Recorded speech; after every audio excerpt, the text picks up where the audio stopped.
पृथिवी शान्तिरन्तरिक्षगं शान्तिर् द्यौः शान्तिर्दिशः शान्तिरवान्तर दिशा शान्तिरग्निः शान्तिर्वायुः शान्तिरादित्यः शान्तिः चन्द्रमा शान्तिर्नक्षत्राणि शान्तिराप शान्तिरोषधयः शान्तिर्वनस्पतयः शान्तिर्गौः शान्तिरजा शान्तिरश्वः शान्तिः पुरुषः शान्तिर्ब्रह्म शान्तिर्ब्राह्मणः शान्तिः शान्तिरेव शान्तिः शान्तिर्मे अस्तु शान्तिः.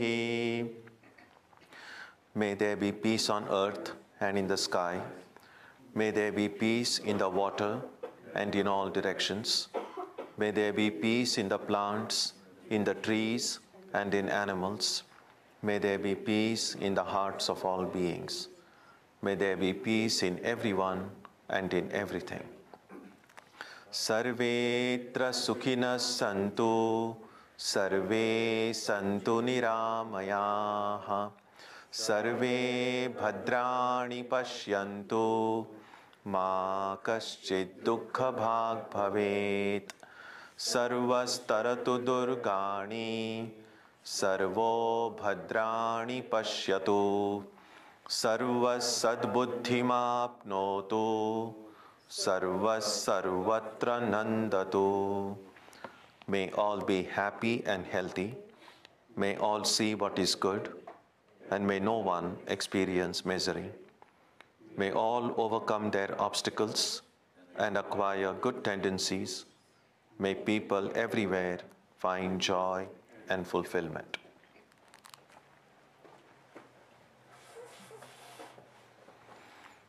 Let us now spend some time touching the center of peace and joy in our hearts. A good way to begin the practice is to withdraw the scattered energies of the mind and bring them to rest on one point. That point can be our own breathing. Let us therefore practice breathing with awareness. As we breathe in, let us visualize that our body and mind are being filled with love, strength, and compassion.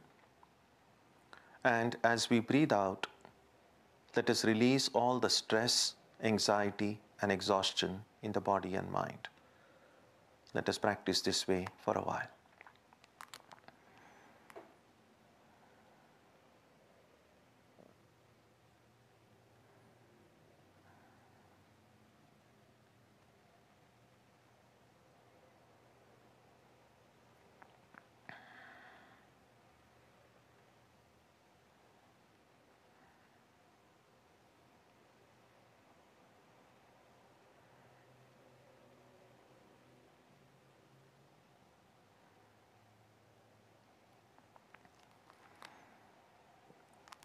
Let us now turn our attention to the region of our heart.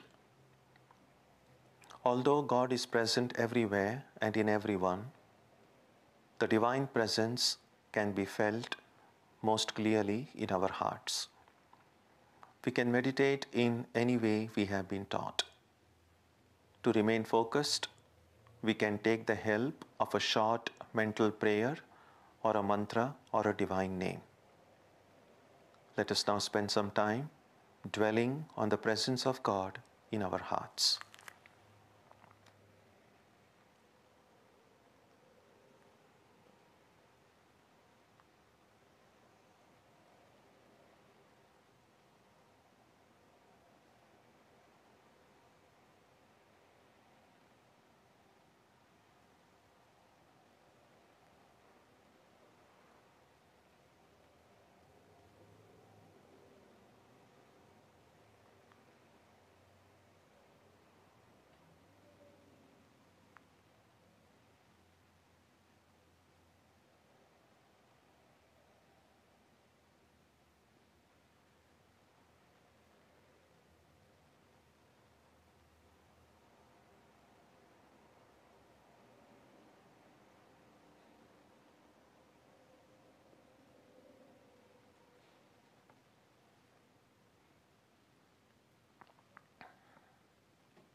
Om Shanti Shanti Shanti Harihi Om.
प्रणम्य शिरसा देवं गौरीपुत्रं विनायकं भक्तावासं स्मरे नित्यम् आयुकामार्थसिद्धये। प्रणम्य शिरसा देवं गौरीपुत्रं विनायकं भक्तावासं स्मरे नित्यम् आयुकामार्थसिद्धये। प्रथमं वक्रतुण्डं च एकदन्तं द्वितीयकं तृतीयं कृष्णपिङ्गाक्षं गजवक्त्रं चतुर्थकं। प्रथमं वक्रतुण्डं च एकदन्तं द्वितीयकं तृतीयं कृष्णपिङ्गाक्षं गजवक्त्रं चतुर्थकं। लम्बोदरं पञ्चमं च षष्ठं विकटमेव च सप्तमं विघ्नराजेन्द्रं धूम्रवर्णं तथाष्टमं। नवमं भालचन्द्रं च दशमं तु विनायकम् एकादशं गणपतिं द्वादशं तु गजाननं। द्वादशैतानि नामानि त्रिसन्ध्यं यः पठेन्नरः न च विघ्नभयं तस्य सर्वसिद्धि परं प्रभो।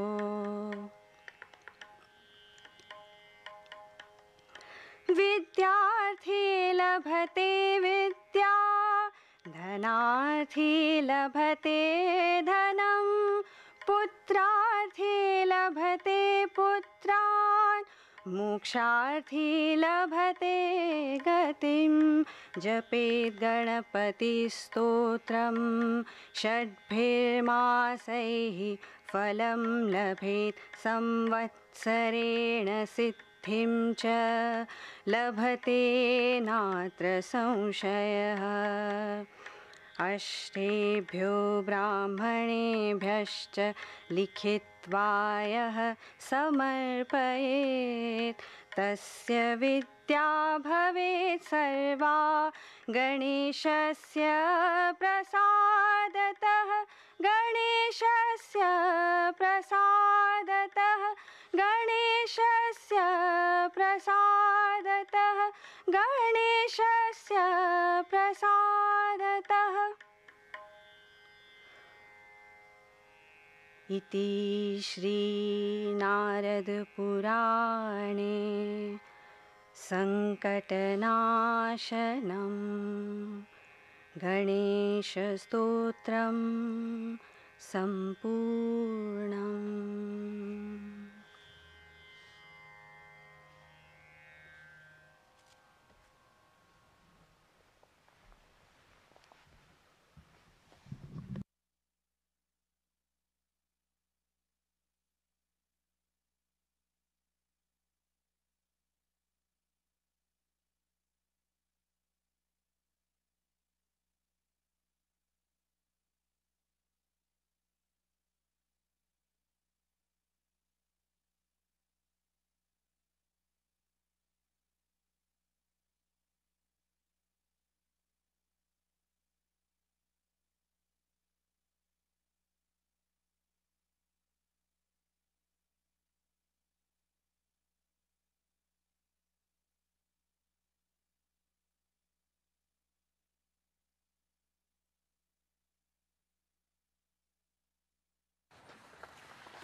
Om Asato Ma Satkamaya Tamaso Ma Jyotirgamaya Mrityorma Amritam Gamaya Aviravirmayedhi Rudrayatte Dakshinam Mukham Tenamam Pahi Nityam.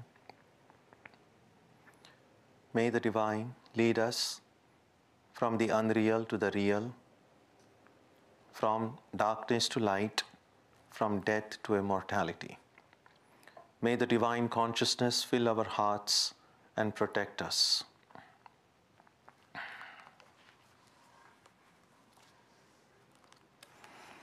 Our topic today is worship as a spiritual practice.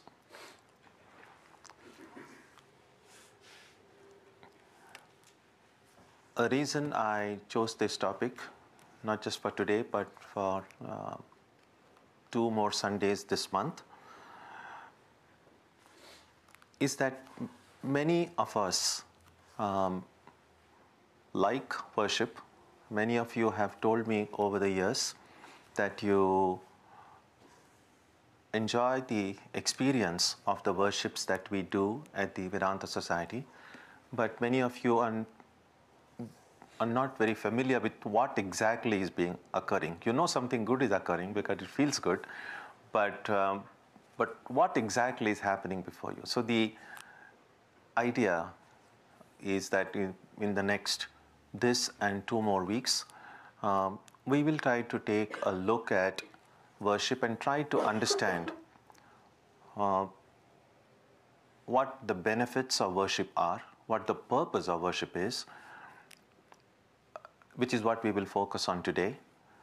And in the second talk in this series, we will see what the basic laws of worship are, what its general framework is.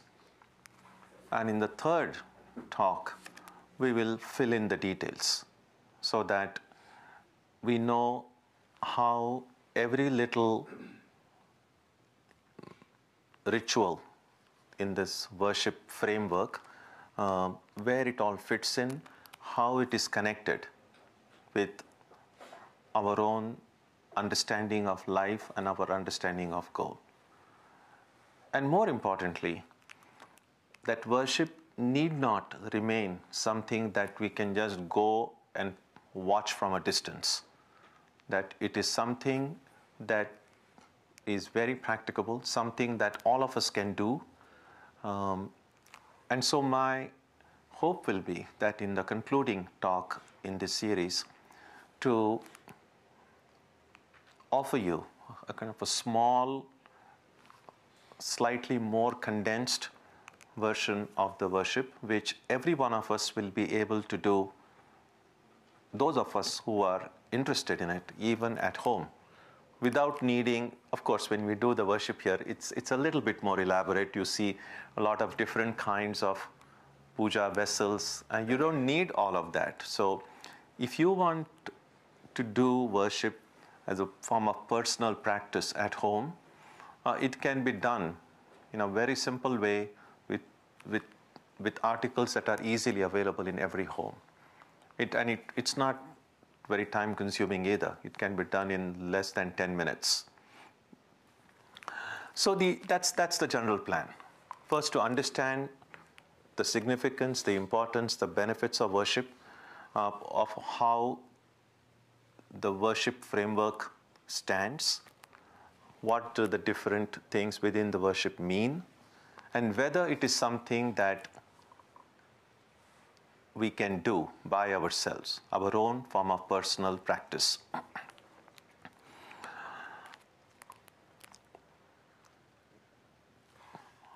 One way of understanding worship, of where it fits in as a form of spiritual practice, is to see it in relation to two other practices.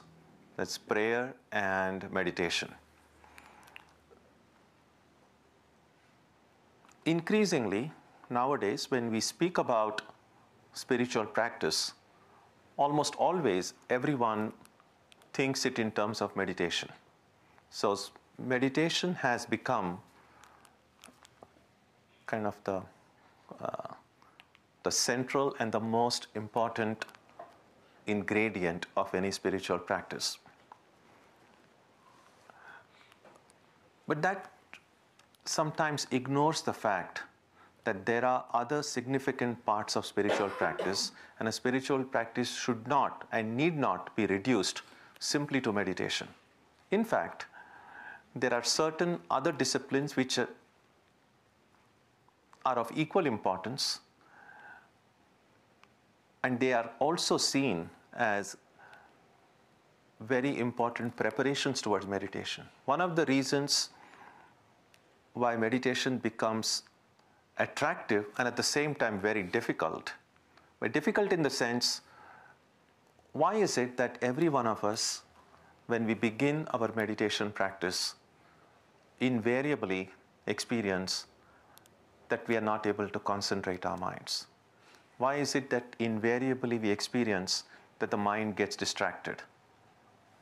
And the primary reason why that happens is that we have not prepared ourselves enough for the practice of meditation, which is where really prayer and worship come in.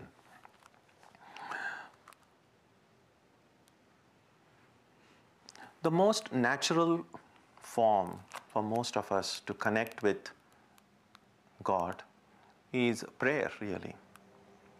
Oftentimes we are told, many of us, when we are raised in a religious household, sometimes from our parents or those who bring us up, often say, pray. And as children, oftentimes we may not even understand what we are doing, so sometimes it's mechanical, but we kind of know what prayer means. It's really asking. Well, if we can ask things from our parents, from our elders, but usually when you use the word pray in a religious context, it's asking things from God. And invariably, most of us are self-centered. And I don't necessarily mean it in a negative sense. Just in a neutral sense,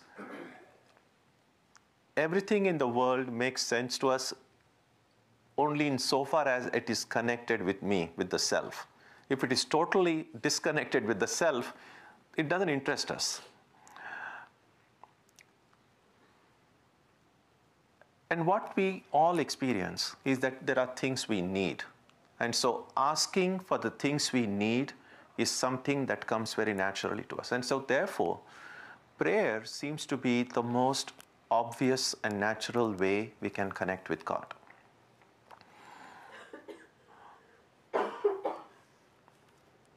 when we pray for whatever it is that we need,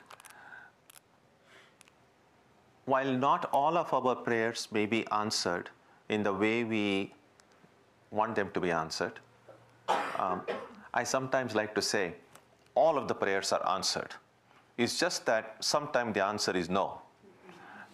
So when the answer is no, we don't really consider that the prayer has been answered. So we usually mean if the answer is yes, only then it is answered. But really, no is as much an answer as yes. But even in a conventional sense, even though all our prayers are not answered with a yes,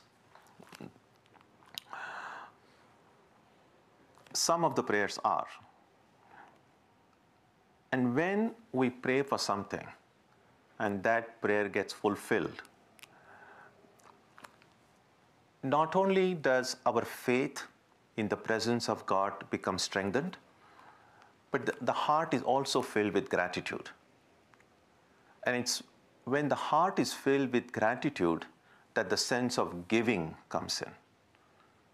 So if prayer is seen as a practice of receiving God, from God, receiving grace, God's grace in any number of ways, then worship can be seen as an act of giving. A heart filled with gratitude then makes an offering to God. And you can see that in a ritualistic worship, we offer things to God. They could be in terms of fruits, flowers, food. So it's a heart filled with gratitude that offers things. So if prayer is receiving, worship is giving. And these two movements, prayer can be seen as a movement from God to the devotee, and worship as a movement from the devotee to God. These two movements then bring the two together, bring them closer. And that is when meditation becomes easier, natural, spontaneous. So only when our heart gets purified, heart becomes ready through a sufficient practice of prayer and worship, that meditation becomes a more fruitful, more enjoyable practice. We can see in Sri Ramakrishna's life, there was so much of praying. He prayed with tears in his eyes to the Divine Mother. We see in the life of Jesus, he went into the wilderness and prayed. So we see what great role prayer played in the lives of these great ones. When we read in the Sermon on the Mount, in Matthew 7:7, ask and it will be given to you. Seek and you will find. Knock and the door will be opened unto you. Again, this ask, seek, knock refer to these three: prayer, worship, meditation. In the Vedic scheme of things, the Vedas are sometimes seen as divided into 4 parts. The first section of the Vedas is called the Samhitas, which are filled with prayers, filled with these hymns to the different deities. The second part of the Vedas are called Brahmanas, which have these elaborate descriptions and explanations about how different worships have to be done. The third section of the Vedas are called Aranyakas, which are filled with meditations. And there are some meditations in the last part, Upanishads as well, but Upanishad really has the highest experience. It's a record of the experiences that these people had. So you see the same scheme even in the Vedas. It begins with prayer, then worship, then meditation, and finally the experience is generated as a result of the practice of these three. So we need to prepare ourselves with an intense practice of prayer before meditation can become a truly enriching, truly fulfilling practice in our lives. It's the prayer done intensely that matures into meditation. In the beginning, for prayer, we may use words, That's why there are prayer books. So we may use words. If we are not able to formulate our own prayer, there are some set prayers which may help us put our feelings into words. But as the practice of prayer becomes deeper, words are no more necessary. We go beyond words. Then all that we need to do is just be in the presence of God with this heart open to receive. That's this intense prayer of the heart. But for many people, a prayer of that intensity is beyond the reach of many people. And therefore, worship becomes the intermediate stage, which connects prayer with meditation. In the Patanjali's scheme, you can see that meditation or dhyana is really preceded by two earlier steps. One is called pratyahara, then it becomes dharana, and then dhyana. Pratyahara means withdrawing the mind from everything else. And that is what prayer does. So when we pray, simultaneously if I'm thinking of 10 other things, then my prayer really won't be a prayer. So pratyahara, or withdrawing the mind from everything else and focusing it on this act of prayer, that is what prayer does. That is what pratyahara means. Dharana, the next stage in Patanjali's scheme, in the yoga scheme, really means then fixing the mind on the object of God, on the object of my meditation. That's God. And that is what worship does. Worship is actually very helpful in developing concentration. Because the worship has some specific rules, a specific mantras to be chanted, a specific way the ritual has to be done, if we are mindful about the mantras we are chanting, about the ritual we are doing, then very naturally the mind cannot be simultaneously thinking of other things. So withdrawing the mind from all other matters becomes easier through a very careful practice of worship, which is what dharana is. And when my mind remains fixed on the object of worship for a significant amount of time, then that becomes meditation. So we see that this general scheme, prayer, worship, meditation, is present in one way or another all through the centuries in different traditions.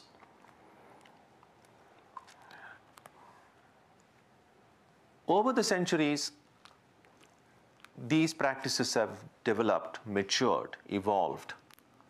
Today, in the Vedanta tradition, when we do meditation, often the word that is used is upasana. Literally means upa prefix asana. Upa means near. So sitting near. So upasana really means sitting in the presence of God, sitting near God.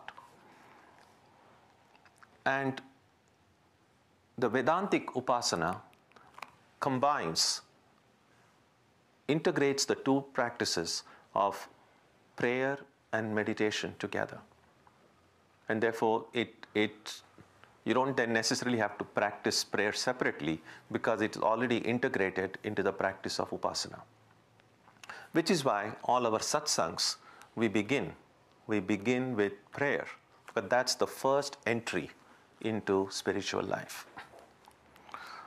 Now, when I use the word worship, in a specific sense, it means ritualistic worship. But worship cannot and should not be limited only to ritualistic worship. The japa, the repetition of God's name that you do, that is also a form of worship. In fact, the repetition of mantra that is done can be done in many different ways. One is as a form of worship. So if worship is seen as one of the ingredients of worship is offering flower, for instance. So every time you repeat the mantra, every repetition of the mantra can be seen as offering a flower at the feet of the deity. So when you repeat the mantra 108 times, you have offered 108 flowers. So it's possible to do even japa as a form of worship. Japa can be done even as a form of self-surrender, in which case you are substituting the flower by your own self. So every time you repeat the mantra, you're offering yourself, your body, mind, soul at the feet of God. So then the practice of japa itself becomes the practice of surrendering. Music can be a form of worship, because it's through music we can offer ourselves, not just the words, but the spirit behind the song. So the musician can practice music, can do singing, can compose music as a form of worship. Those who are listening to music can also listen to it as an act of worship. So also selfless service, when you help a needy person, when you feed the hungry, when you help those in need, that can be done as a form of charitable act, or it can be done as worship. If I remember that God is present in the hearts of all, then God is present in the heart of the hungry person in front of me. And I can give food to the hungry, recognizing that that's the offering I'm doing, not because I'm some big charitable person, but I'm worshiping the divine in the heart of the person in front of me.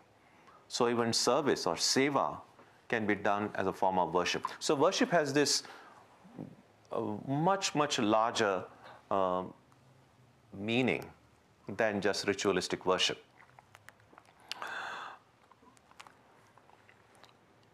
So keep that at the back of the mind. So although we will focus more and more as we go towards the third part of the talk, when we will discuss about how ritualistic worship is done, but keep at the back of the mind that worship does not mean simply ritualistic worship, that all of these other things are included in the practice of worship. In general, therefore, worship can be understood as primarily developing a worshipful attitude towards God, an attitude of looking upon God as the source of everything that we receive, and therefore offering everything that we have back to God. So everything that I do, even the job that you do, when you go out to work, what you are essentially doing is you are using the talents that you have, the knowledge that you have, the capacities that you have in the whatever workplace you are working. Now, the job can be seen as a purely mundane, materialistic way, as, well, this is what I do, I get paid for it, it helps me to pay my bills, and that's it. But how will a Vedanta student, how will a spiritual seeker look upon even the job that you do? And one way of looking at that is that the talents, the capacities, the knowledge that I have, because God is the source of everything, all of my energy, strength, capacities, knowledge, talent, everything has come from God. And therefore, I acknowledge the source of everything that I have as coming from God. And when I'm utilizing these gifts that have come from God, I can see that as an offering to God. Don't tell that to your boss. Otherwise, boss says, well, then God can pay your salary. But deep down, in your heart, you know for whom you are doing it. And so that's how a devotee looks upon. So no work is mundane, no work is secular. So that's what distinguishes a spiritual seeker from a worldly person. If I'm spiritual only one day in a week, then that's not much of a spirituality. If I'm spiritual only when I'm doing my meditation, only when I visit a place of worship, and rest of the time I'm secular, that's not how a spiritual person is. In the social field, it makes sense to separate church and state, that you don't mix up. So from a social angle, the separation of religion and society makes sense. But inwardly, if I'm a seeker of God, then I should not divide my life into spiritual and secular. Then I have to be spiritual everywhere. Which doesn't mean the way sometimes it gets problematized in today's society is then enforcing my own religious values on everybody. And that's problematic, clearly. But that's not what I'm referring to. What I'm saying is, if as a spiritual seeker, I train myself to see God as the source of everything, if I train myself to offer everything to God, then that practice should not remain limited only when I visit a place of worship. Only when I visit the Vedanta society, I'm a Vedanta student. But once I go out on the road, I'm somebody else. Then I have no right to call myself a Vedanta student. If I'm a Vedanta student, these insights of Vedanta, if they make sense to me, if they resonate with my head and heart, then they must inform the way I think, the way I deal with other people, the way I do my work everywhere.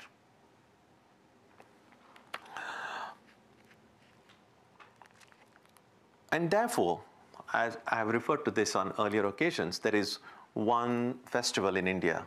It's called Ganga Puja, where the river Ganges, which is considered very sacred, itself is worshipped. Now, in most forms of worship, they'll always have some Ganges water because the water of Ganges is seen as very sacred. So we use Ganges water in performing all worship. Now, what water shall we use when we are worshipping the Ganges itself? And so there is this, it's called Ganga Jale Ganga Puja, meaning while we worship the Ganges using the Ganges water. In other words, there is no other water that needs to be brought. We are giving back to the river, the river's own water. And really speaking, that's true of all worship. If we remember that God is the source of everything, whatever it is that we offer to God, whether it's material things like flowers, fruits, and so on, or spiritual things, I offer my ego, I offer my body, mind, soul at the feet of God. Whatever it is that we offer is already God's. God is the source of everything. So I cannot offer anything to God which is not God's already. So all form of worship, therefore, is really, it's the act of giving implies that it's not really mine. It's acknowledging that it really belongs to God. So if we want to now, based on what I have said so far, how would we catalog, if you want to use the word, the benefits or the purpose of worship? How would we say? Well, the first primary purpose of worship, as I have already indicated, is it prepares us for a richer, deeper practice of meditation. The practice of meditation becomes stronger if it is preceded by a practice of worship. And that's why in some of the meditation practices, some Vedanta teachers recommend that as a preparatory practice, before you begin your japa or meditation, you begin with a form of prayer. Do at least a mental worship. So there are two kinds of worship. One is external worship, when you really, that needs some amount of preparation. You need to wash the puja vessels, get the place ready, collect all the things, get fruits, get flowers, cut the fruits. It needs some preparation, and that's the external form of worship. Now, all of those things can also be done internally, in which case your place of worship is your heart. Rather than, you can set up the altar of the divine in your heart. You can mentally cut fruits. You can, and then a mental worship has a lot of advantage. You can get the best fruits, even if it's out of season. You can get the best flowers. It's so difficult to find flowers here. Well, it's already, you can look at the weather now. In the next 4 or 5 months, it'll be very difficult to cultivate a garden unless you have a greenhouse and stuff like that. But in the mental worship, you can get flowers even not available here. You can get some big lotuses, giant lotuses, and offer if you like. Anyway, so when done with faith, with concentration, the benefits of a mental worship are not in any way less than doing an external worship. In fact, in the external worship, even when the external worship is done, that is preceded by a mental worship. Sometimes some of you might remember that when I do the worship here, there's one, sometimes I say the meditation verse and I put the flower on my head. Did any of you notice that sometime? Okay, next time you do that, you will know. That's the time I'm really doing a mental worship. So everything that follows after that is really done, and then I chant one Sanskrit verse. So in that verse, and we'll go into the details later on of what exactly that mental worship is, but everything that can be done externally can be done internally as well. And so a practice of worship, mental worship, is greatly beneficial in focusing the mind on the object of worship. If it's possible, if you have the time, if you have the interest, if you have the inclination, then you can also do a short external worship. And then if you get into a japa or meditation, you will find it's so much more easier to concentrate, to focus, and really get much greater joy out of it. So first purpose of worship is as a preparation for a richer, deeper experience of meditation.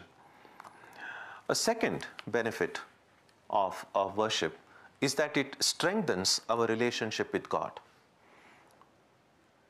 As seekers of God, as seekers of truth, as spiritual seekers, we often use the word spirit, God, truth,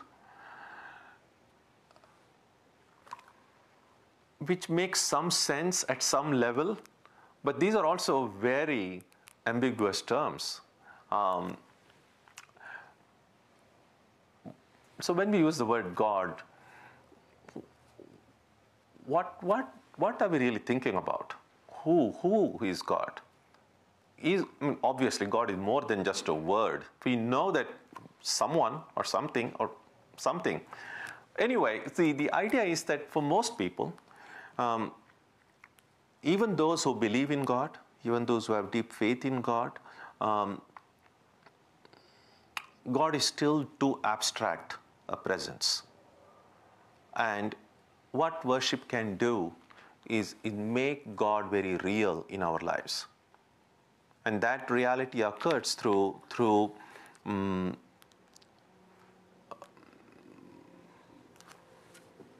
making the divine more tangible.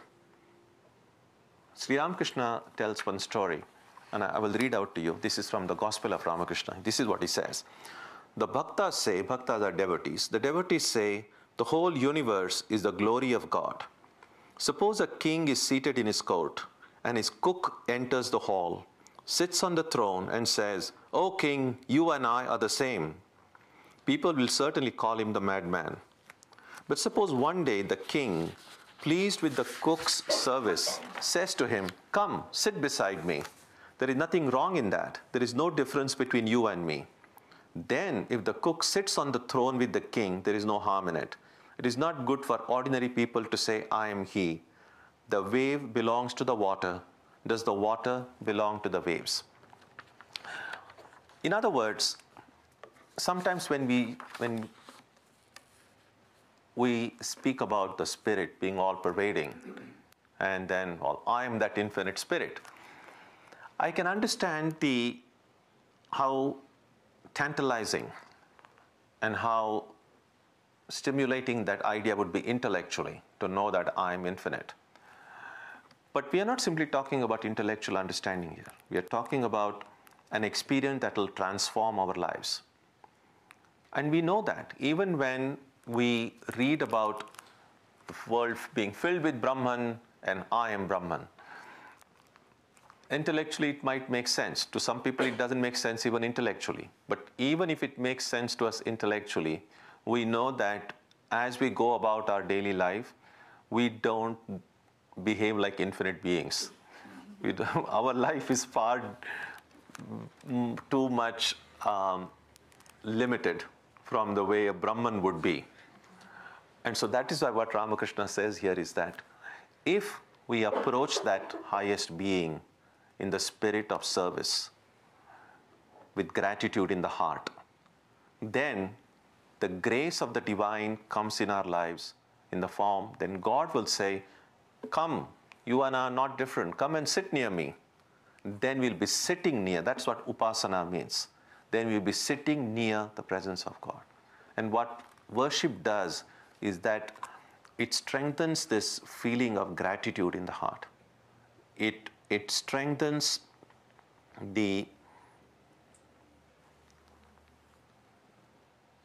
it loosens the hold of the ego upon our heart. Because very egoistic people cannot really surrender to God. That's not possible. They may talk about surrendering, but they can't do it. In order for us to truly surrender ourselves, the ego has to be subdued. And Sri Ramakrishna, therefore, then he sometimes said that there is a ripe ego and an unripe ego. And an unripe ego can't then surrender. An unripe ego would say, I am this, I am that, and so on. A ripe ego would be an ego which is connected with God. It says, I am a servant of God, I am a child of God. So the sense of I associated with God becomes ripe, and it is such a ripe ego that it is with the help of that ripe ego that a real humility is possible. And worship then helps us subdue that false, unripe ego and produces a healthy, positive ego within us. A third purpose of worship is that it purifies our mind. By accepting everything that we have, everything that we get in life as gift from God and sharing it with others. Now, renunciation, the word that is often quite frightening and seems a little bit not too friendly, because it oftentimes evokes in our mind the idea about like giving up everything and going. And sometimes, it's like, give up all that thou hast and follow me. We can appreciate the high ideal behind it. At the same time, we feel, well, I cannot really do it literally. Whether or not we choose to do it literally, St. Francis of Assisi, for instance, took it very literally. But he knew, as do all these great ones, that not everyone can and not everyone need to. A devotee's way of renouncing. How can a devotee of God practice renunciation? By simply accepting everything in life, whatever comes to you, in an ethical way, accept it as a gift from God. And whatever it is possible for you to share with others, share it. That's renunciation for a devotee. Sometimes when someone gives you something and then saying no to it, rejecting it, becomes more an act of arrogance, more an act of expressing our ego. Although we might think that by refusing a gift, we are really showing how detached I am, what a great renunciation I have. But a real renunciation is the renunciation of the ego. It's not about how many things I have given up. It's how much of my ego I have given up. And therefore, accepting whatever comes to us in life as God's gift and sharing whatever we can with others, that is the way to practice renunciation. And that is what worship helps us do. So 3 main benefits. It helps us to meditate better if worship is done as a preparatory discipline. It strengthens our relationship with God by making God more real. Because only when we practice worship, then God becomes more than just an idea, more than just a feeling. God somehow seems to become more tangible. And it's only with someone more tangible that we can express a relationship. We cannot be just relationship with an idea. It just doesn't work that way. And Swami Vivekananda, therefore, defined religion as the eternal relation between the eternal soul and eternal God. So we have a certain identity now, and we have a certain idea of God. Now, can God be made more than just an idea? Can God become a real person? And when God becomes a real person, and then I have my identity, then we have to just find out how the two are related, how the two are connected. And there is just not one way of describing it, and shouldn't be. Everyone has the freedom, and everyone will think of God in their own unique way. Some people will find it natural to think of God as the master or as God as father. Some people might find it easier, natural to think of God as mother. Whichever way we look upon God, that will be our own special way of connecting to the divine. And worship helps us develop that relationship with God. Because only when God becomes more real that we are able to fix our mind on God. I mean, think about it this way. When someone says, now think about love, try thinking about love, or think about kindness. It's not so easy. Well, it's almost impossible. What you can do is, if you think about a loving personality, some loving being you have met in life, or someone whose life and action exuded kindness. So we are able to see truth, kindness, love as embodied in some tangible receptacles, some tangible beings. Then it's possible to fix the mind on God. So when God becomes more real, more tangible, we are able to meditate better. So 3 things, 3 benefits, 3 purpose, 3 ways of expressing the purpose of worship. It's a good preparation for meditation. It makes God more real and hence strengthens my relationship with God. And third, it purifies my mind by practicing renunciation, recognizing that God is the source of everything, and whatever comes from God, I will try to share it with others as much as it is possible. Besides these 3 main benefits of worship, worship also has a few social benefits, few secondary benefits, if you like. And one benefit is what can be called the sanctification of all social institutions. Marriage, for instance. When we know that the institution of marriage, if it's accompanied by a religious ceremony, then it becomes sanctified. Somehow the institution of marriage then becomes more meaningful to people who are involved into that practice. Similarly, there are many different sacraments we all go through in our lives.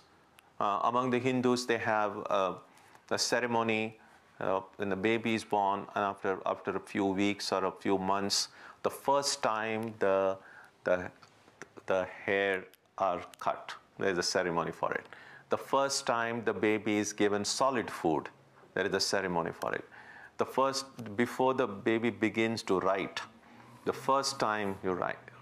Now, none of these things necessarily need to a kind of a big ceremony. People can just start eating solid food.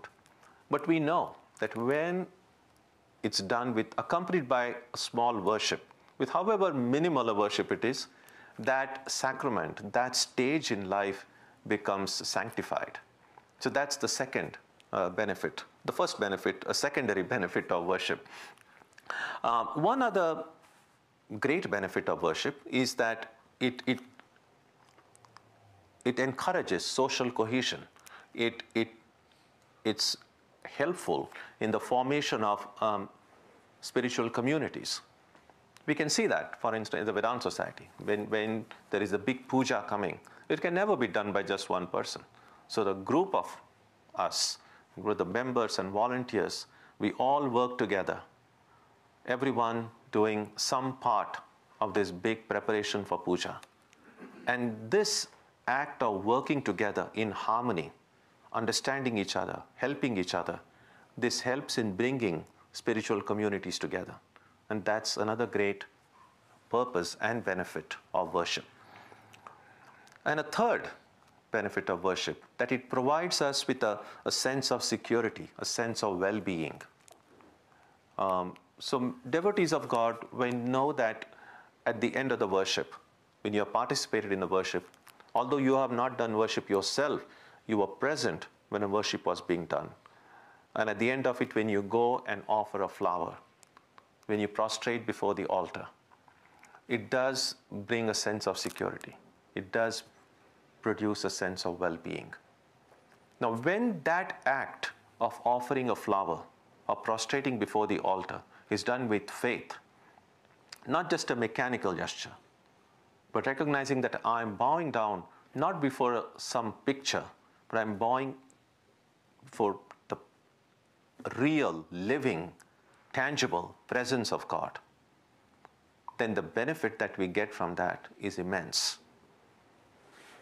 So when we go to a temple or a shrine or any place of worship, sometimes we might think that it is we who are seeing the deity on the altar. It is true. But what is often not recognized is that just as we are seeing the deity on the altar is also seeing us.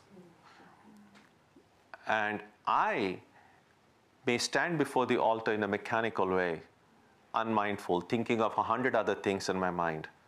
But the deity is not unmindful. So God is looking at me very carefully.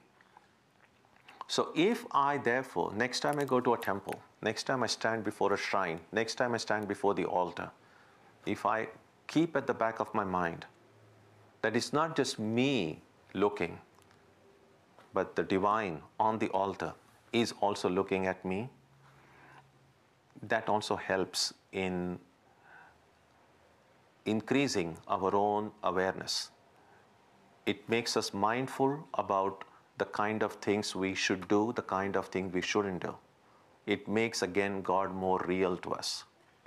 So these are several among the many benefits that come from worship. So we have seen today where worship fits into the general scheme of our spiritual life.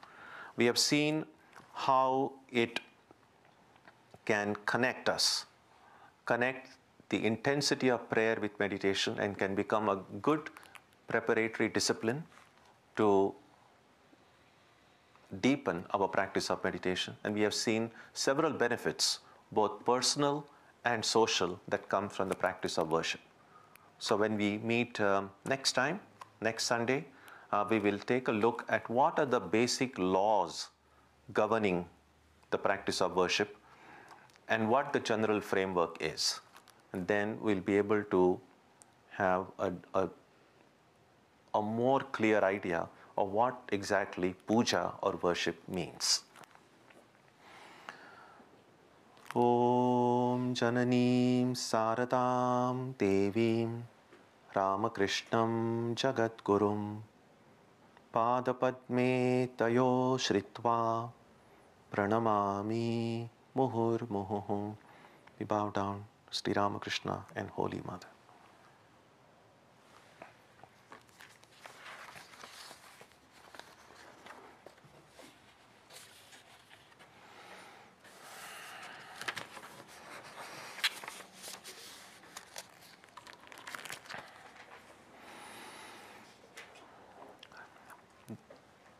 The weather has changed suddenly, so what we will do is this week we will not have meditation on Tuesday and Saturday, and we will not have the study group meeting on Wednesday as well. So the next time we meet will be next Sunday for the second part of this puja. I'll be traveling during this week, and which is why the other programs will remain suspended. So our next program will be again next Sunday, the same time, hopefully under better weather conditions. No one is in a hurry for the winter to start so early. Okay, so now we'll conclude with a prayer on page 3 of your books.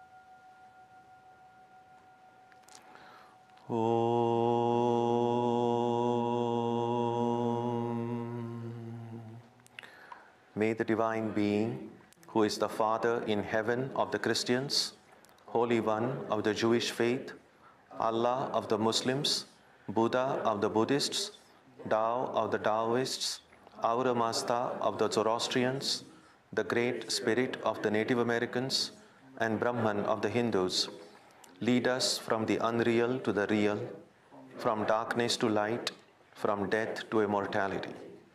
May we be granted strength, freedom, and clear understanding. May we learn to see God in our own hearts and in everyone around us. May God bless us all and fill our hearts with gratitude, grace, and love. Om Shanti Shanti Shanti. Peace, peace, peace be unto all.